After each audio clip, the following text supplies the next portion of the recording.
after so many years. Haunted by hatred, trapped by fear,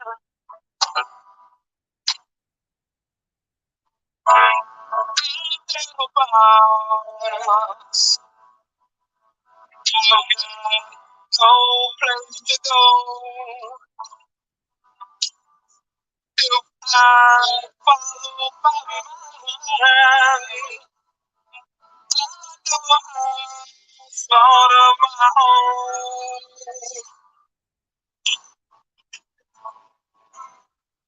Tell me I'm the prisoner. Won't you hear my plea? I need somebody, yeah, to listen to me. I felt brothers and sisters, I'm counting on you.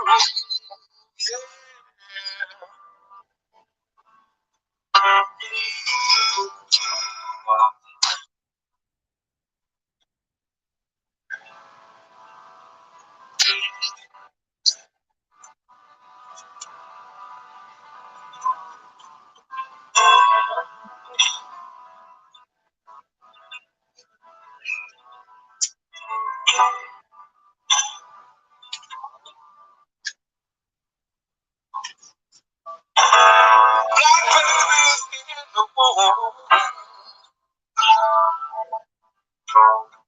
shackled and bound, chained by the caveman, keeps beauty down. Slipped on the earth,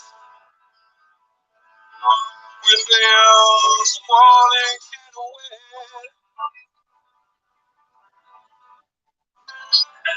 It was my mistake.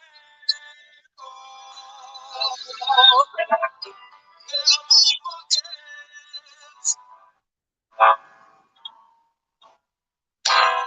never forget that he's a prisoner.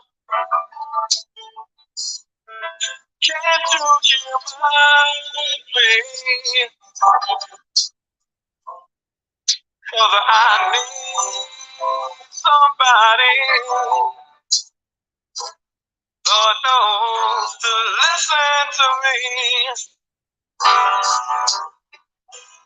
I'm a stranger to myself. I wonder why his daddy runs.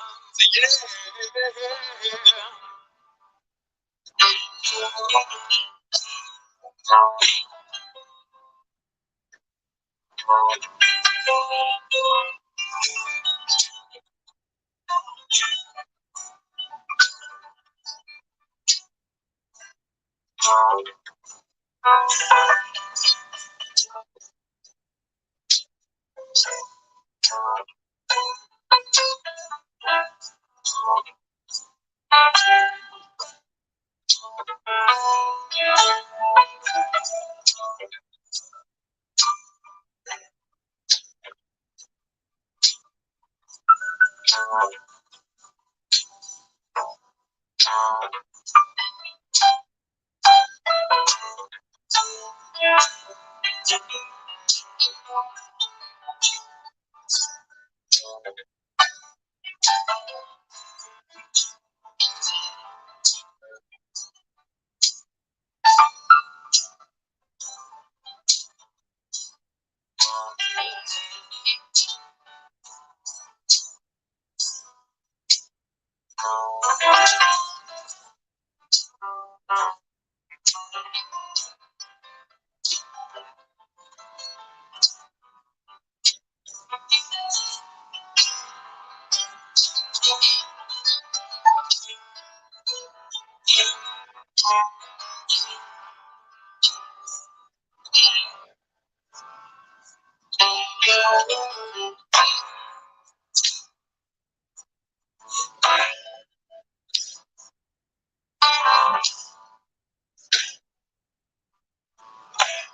Don't give a damn.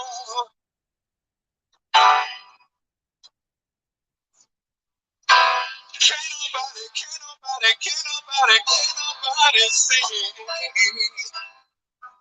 just who in hell I am.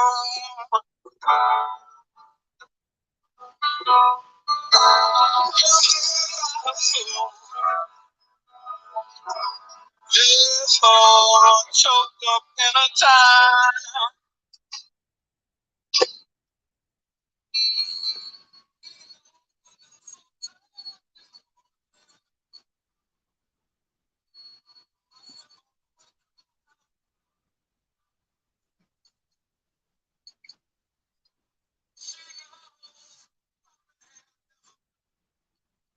Greeting, peace, and love, and black power. Welcome again to the NEPPC podcast. My name is Brother Frank, and I'm with former political prisoner Abdul Haq Islam. Today's episode, we come live from the rehabilitation facility where my brother and comrade in the struggle to free our political prisoners and don't let them die in prison is recovering from his successful heart surgery. So black power salute to my comrade in the struggle.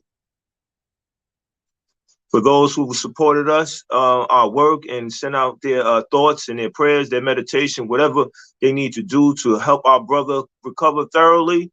We are very appreciative. Please hit like, please share, please subscribe to our YouTube channel, NEPPC. Encourage others to subscribe, and let's do our job in raising the consciousness of the community when it comes to our political prisoners who are our heroes, our freedom fighters. They're not terrorists. They stood on the front line and they took a position against an oppressive system, and they made a serious decision about taking action.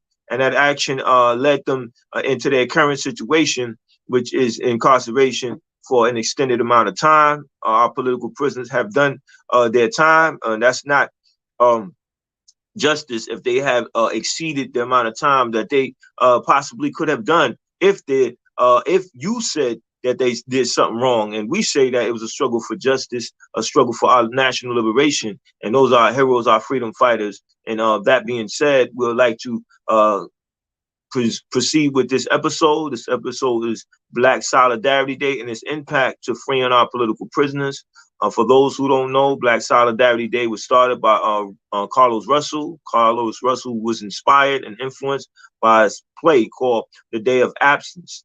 And this was when the black people in that particular area had removed themselves from the social arrangement of things, from their ability to work and their labor producing what needed to be produced in a functioning society. So the actual value of anything that was produced out of their labor was no longer in effect because they weren't participating in the everyday activities of a regular society. So that being said, it allowed Carlos Russell to come up with the day before Election Day, where we could come together, organize and strategize and decide what's tactics moving forward, short term, long term. Let's exchange ideas and let's make a decision about what's in our best interest. So here you have Black Solidarity Day.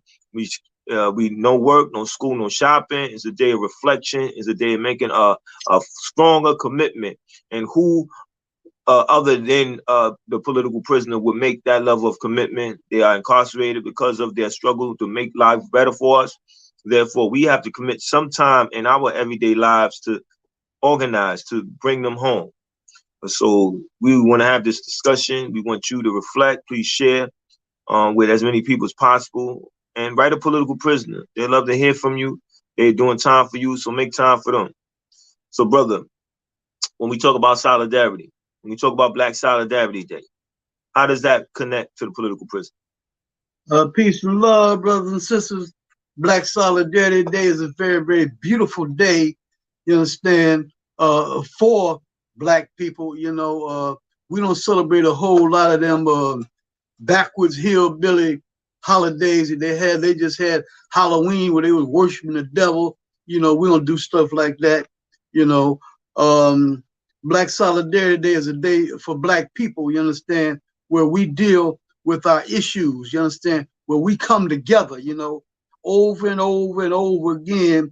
We hear the saying, we got to unite, we got to have unity, So this is a day to make that real. Ain't just something we just talking about, but to do it, to make it real, and all the issues relevant to Black people, you understand, we highlight on Black Solidarity Day.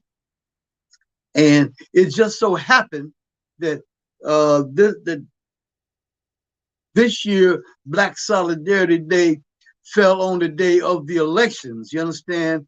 When the rednecks, the far right wing, is on the move, on the war path, putting out lies and misconceptions and fake propaganda to confuse the masses, So we take this time to straighten that out, so we be clear, that we be on the bedrock, on some reality, so we know which way forward.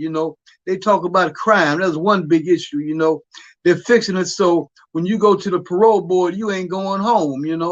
They're fixing it so that the police will lock up more and more and more of us, sicken the police on us. So we got the solution to the crime. We could solve the crime problem. The far right wing, the red, the red states, who are the rednecks, they not gonna solve the crime problem. We understand what made crime. Our people, when we was in Africa, we had kingdoms, where you could travel thousands of miles. You understand, with vast wealth on you, and wasn't no such thing as an armed robbery. The word for armed robbery didn't even exist, in the African kingdoms. So this crime stuff is something we picked up. We came here decide we're gonna be Americans. Economics is the root of crime. A greedy economic system, a capitalist system, which is about greed, the law of the jungle, not caring nothing about nothing else but some money, but some profit for yourself.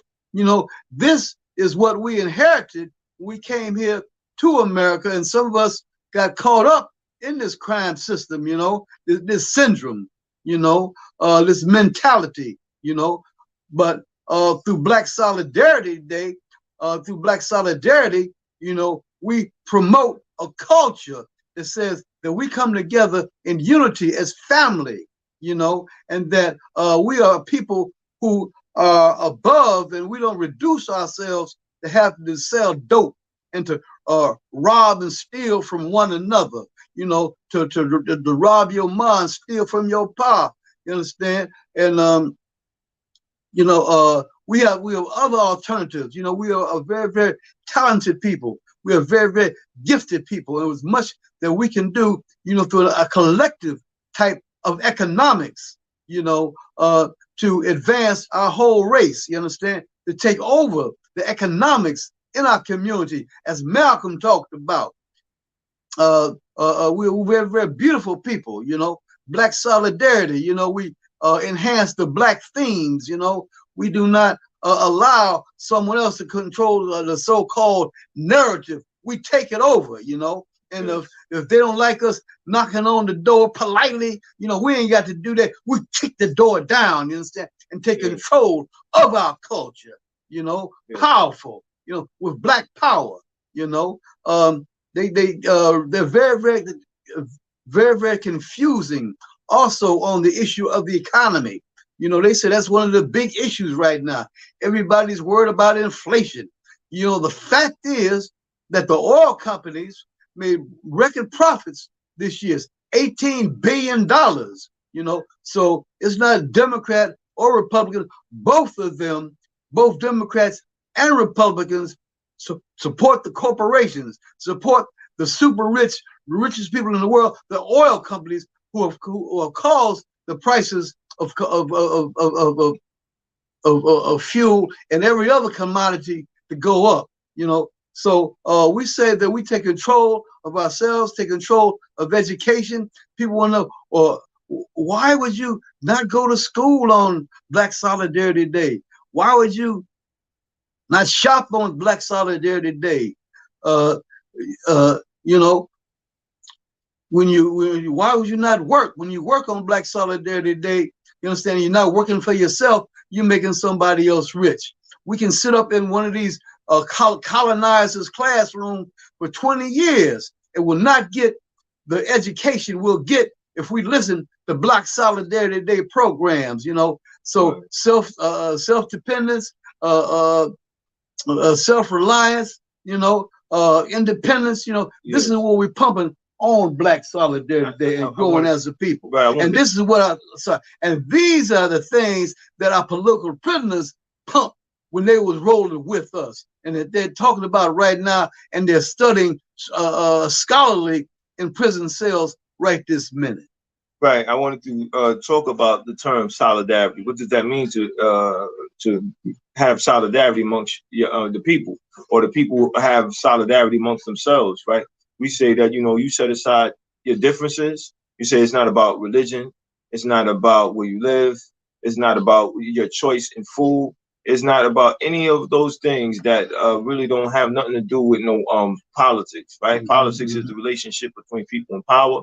Mm-hmm, right. And we got to understand that power dictates what we're going to have any and everywhere. Right. From the time the bus going to pick us up to go to work, to the type of food we're going to have. Are we going to have a food desert in our community or not? Is that bus going to go to all the stops that is necessary to bring the people to where they need to be brought to? So we have to deal with that, and we have to make sure that we understand that clearly. We got to make sure we understand that clearly, because when people talk about solidarity, they might get confused. So like Malcolm taught us, we have to make it plain. Be like, yeah, listen, we have some differences, but overall, we want the same thing. We want the best food, clothing, and shelter, right? And then when we talk about political prisoners, we say we want solidarity around that.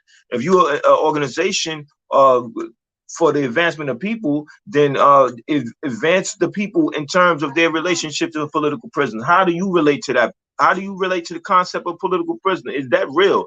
Is that something that you have some compassion for? If you stand for justice, then you stand for the freedom of all our political prisoners. You don't want them to die in prison. And I think that when we talk about solidarity and we have Black Solidarity Day programs, we have to interject the political prisoner.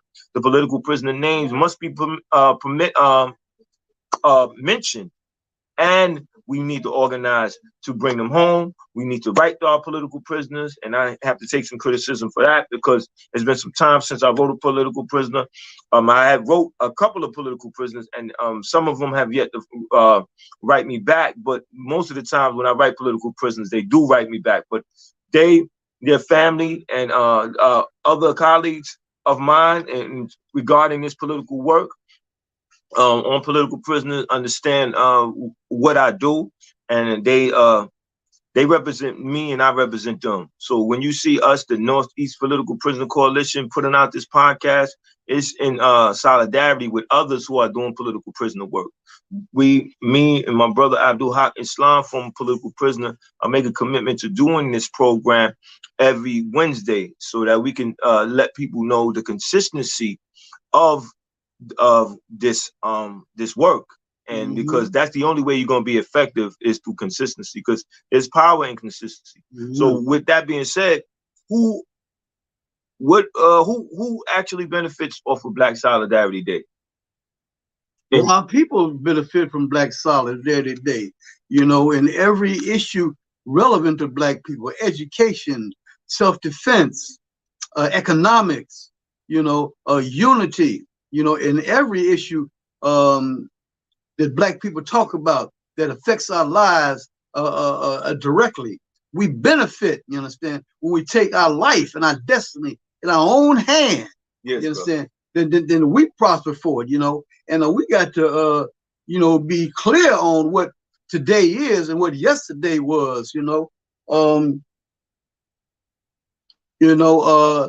when we study history, when we do our own education, we become aware of the violence, the injustices that went down in this country. You know, we suffer some very, very grave injustices, mass murder, massacres in this country. You know, and the people with the same political line, you understand, that did these things are the ones right now who are on the move. You understand? Yes. They move very, very aggressively.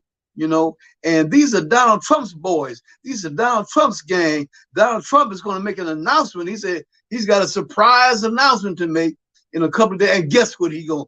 And everybody's supposed to be so surprised what his announcement is going to be. We know what it's going to be is that he's going to run for president. You understand? And we can be sure. You understand? I wouldn't say just that it's going to be a great probability, but there's definitely going to be some violence against Black people, you know, and thinking for ourselves, we'll think about that. They don't want us to think about that. They don't want us to study history. It's a war on history. They don't want us to delve into the real history and the true essence of what this thing is that we're living in, you know. You know, we see right now that these folks are being violent in the election. You know, they're going upside people's heads. You know, there's been many, many far right wing murderers, mass.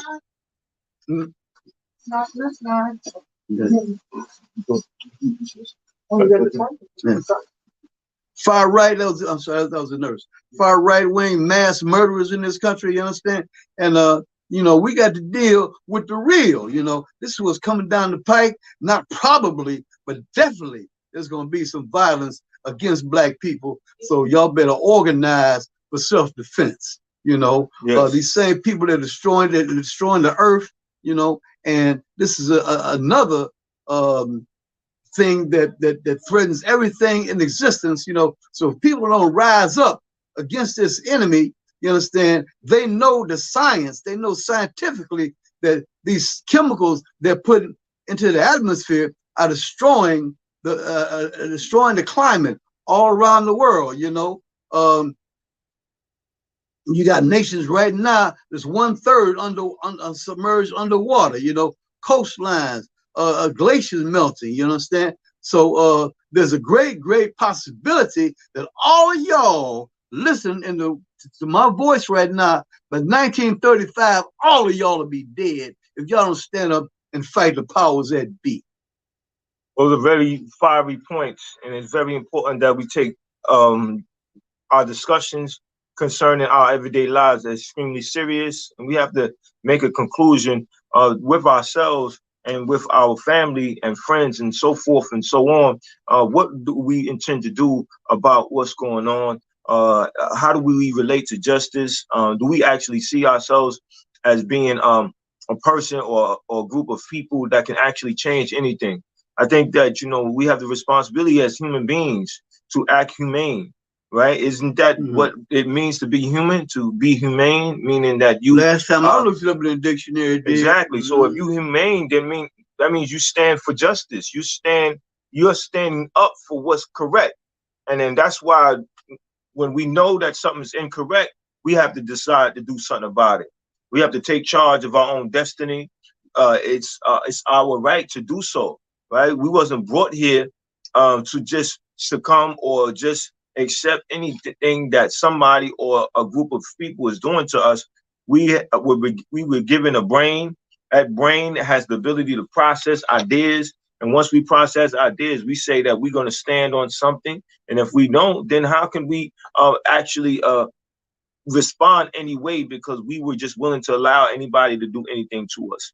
And I think that relates directly to the political prisoner, because the political prisoner decided that I'm going to make life better for you.